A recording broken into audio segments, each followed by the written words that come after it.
മുത്തനബി നമ്മൾ നിയന്ത്രിക്കും. സഹാദത്തു ദാരീനി യൂസുഫ് നബ്ഹാനി തങ്ങൾ പറഞ്ഞിട്ടുണ്ട്, സ്വലാത്ത് ചൊല്ലുന്നവനെ ഹബീബായ മുത്തനബി സല്ലല്ലാഹു അലൈഹി വസല്ലം തങ്ങൾ നിയന്ത്രിക്കും.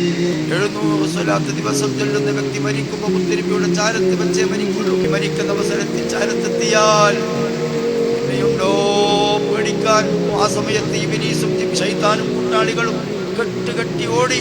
ആ അവസരം ബഹുമാനപ്പെട്ട സയ്യിദുനാ മലക്ക് ജിബ്രീൽ അലൈഹിസ്സലാം പറയുന്നു, അബ്ശിർ, സന്തോഷിച്ചടാ, അബ്ശിർ, രക്ഷപ്പെട്ടടാ, അബ്ശിർ, ഈമാൻ രക്ഷപ്പെട്ടടാ, കഴിച്ചിലായടാ. ആ സമയത്ത് മരണത്തിന്റെ പൂമുഖത്ത് വെച്ച് മനുഷ്യൻ ചിരിക്കും. ആ ചിരി പിന്നീട് വാടൂല. അതാണ് മരിച്ചു കിടക്കുന്ന മനുഷ്യൻ ചിരിച്ചു കിടക്കുന്നതെന്ന് ഹുജ്ജത്തുൽ ഇസ്ലാം അബൂ ഹാമിദിൻ അൽ ഗസാലി റഹ്മത്തുള്ളാഹി അലൈഹി പറയുന്നു.